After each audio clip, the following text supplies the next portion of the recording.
Hey friends, are you brand new to watercolor and feeling frustrated when your colors look streaky or your shapes feel flat instead of full of life? You're definitely not alone and you're in the right place. Today I'm going to show you 5 super simple blending exercises that will help you go from flat washes to smooth transitions of light to dark so your paintings look beautifully three-dimensional even if you're just starting out. Because once you unlock how to blend, watercolor becomes pure magic and way less scary. Grab your brushes and let's dive in together. Alright, before we start out, it's a good idea to set up your supplies ahead of time and to use your best quality paper even for exercises like this. I'm using 100% cotton, 140-pound cold press watercolor paper. I have the Daniel Smith primary colors right here. This is Phthalo Blue Green Shade, French Ultramarine, Quinacridone Rose, Pyrrole Scarlet, New Gamboge, and Hansa Yellow Light. And I also have Burnt Sienna on my palette. It's one of those colors I just can't live without. But for today, it really doesn't matter what colors you use or what paints. We're talking about blending. You might want to blend different colors together, or you might want to blend something from dark to light. So we're going to use mostly the wet and wet technique to create beautiful blends in our watercolor paintings. And I'm going to show you a couple little exercises you can do to get really comfortable with this technique. So first of all, a basic wash is just where you take creamy color and lay it down on the paper. This is wet paint in quite a half and half consistency almost, laid down on dry paper. Now, of course, when you paint on dry paper like this, you get all hard edges. Nothing looks blended at all, does it? Oftentimes, while that paint is still wet, you can actually blend an edge. I'm going to show you how to do that. I'm going to take some clear water and paint it just beneath my little cube of blue. And then with my brush mostly dry, somewhat damp, I'm going to just dab and very gently touch the edge of that blue, which is still a little damp, by the way, and see how it just softly encourages that blue to blend into the area of paper that I wet with the clear water. The key here is to not have too much water in your brush. Now, that's one way to blend, but it's not my favorite way. It is possible, of course, to blend dry color out on an edge, but most of the time you're going to want to do it all in one go, wet and wet. Here's how you do that. Start with your clear water, and I'm just going to go ahead and paint a whole rectangle with my clear water. Or it could be a tinted wash. If you wanted to be able to see the color and you don't need pure white of the paper, you could make it slightly tinted with paint. But we're going to go ahead and use our phthalo blue again. And at the top, I'm going to take creamy paint on my brush. Notice how thick the paint is. The thicker your paint, the slower it will flow into the wet area. So I'm going to gradually remove a little bit of paint. And I always have to be aware of how much water's in my brush as I continue. There's a little bit of excess paint in there. I want it to be even smoother. So I removed all the paint from my brush. And now I'm just kind of moving my brush side to side to gently encourage that color to blend out into the area where the paper is pure white.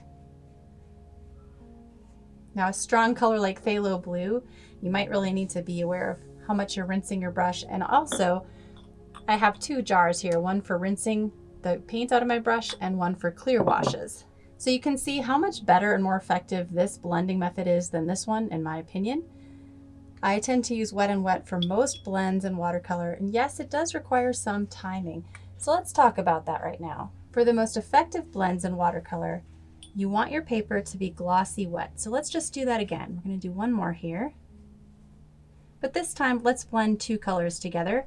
Instead of going dark to light, let's take 2 colors and bump them up next to each other. So this time, I'm going to start with Hansa Yellow Light. I've loaded it up on my brush in a creamy consistency. My paper is glossy, damp. So with the creamy paint, I'm starting at the bottom, and I'll bring it up maybe about 1/3 of the way. I'm going to rinse and remove that and switch to a different color. Let's switch to our Pyrrole Scarlet here at the top.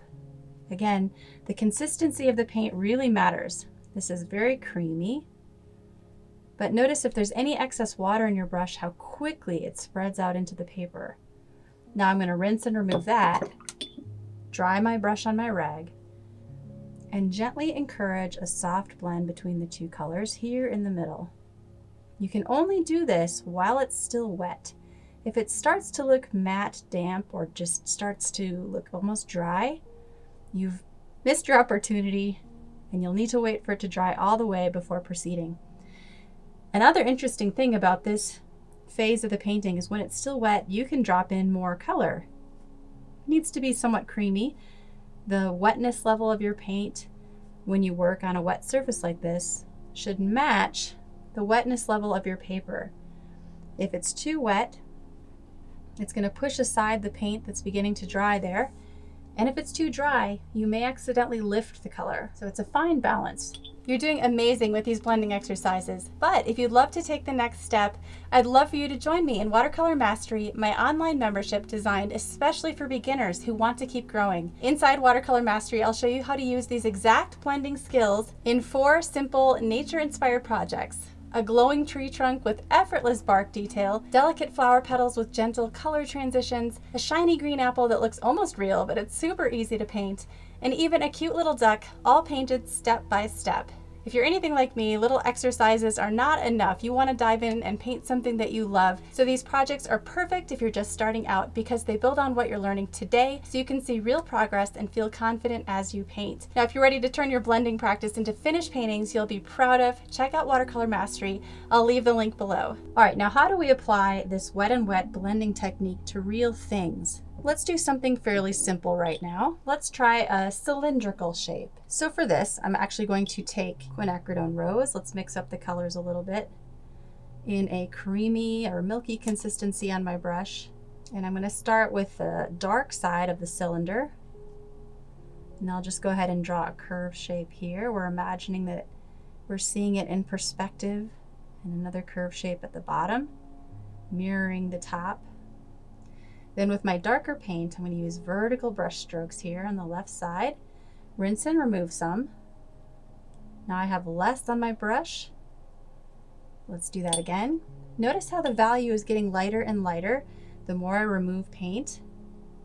And it's really important not to have too much water in your brush as you do this, or that water will flow back into that thicker paint on the other side. Now by the time you get to the far right side, you should have almost no paint on your brush at all. And so already it looks quite three-dimensional, doesn't it? And then all you have to do is fill in the top, and there's your cylinder shape. So it's really amazing. It's just a process of rinsing and removing paint, controlling how much water is in your brush, and swiping along the edge as you go. So that was a more wet on dry method of creating a nice blend. This time let's try a sphere. Now my favorite way of painting spheres is, instead of this wet on dry approach, more of a wet on wet approach. I'm just going to go ahead and take my tinted water here. You can see it's somewhat dirty. And I'm going to paint a circle with clear water, or clearish water. And of course you can see where the paper is wet by how it's glistening or glossy, and it doesn't have to be a perfect circle. Just do your best. Now I want you to imagine a light source. I'm going to say that the light is coming from up here, sort of matching my cylinder. The light side is on the right. So with that in mind, I'm going to take my creamiest, thickest paint and put it on the left side where I imagine the shadow to be. This time let's take our Pyrrole Scarlet and we'll drop it in on the bottom left where the light is not quite reaching that side, our imaginary light source. And as you work, the paint gradually starts to wear off your brush as well. You may need to swipe your brush on your rag if it's not releasing enough paint or the paint isn't getting quite thin enough. But notice how I'm just continually swiping up towards that area of light. Now I have a milky consistency in my brush, lighter value as the paint's beginning to wear off. And like I said, I want to imagine the light source up here at the top. So I'm painting around a little bit of a sphere shape at the top, rinsing and removing almost all of it. Drying on my rag, that's really important. And while it's still wet, you can kind of push and pull that wet paint and make your shapes even more pleasing. Just very gently feathering across that surface. See how it's nicely blending out my red And then if you want to make it even darker on that shadow side, take thick paint, drop that in, and let's add a little shadow down here, bumping it right up next to our base of the ball. And there we have a very well blended sphere shape using wet on wet. Thanks so much for painting along with me today.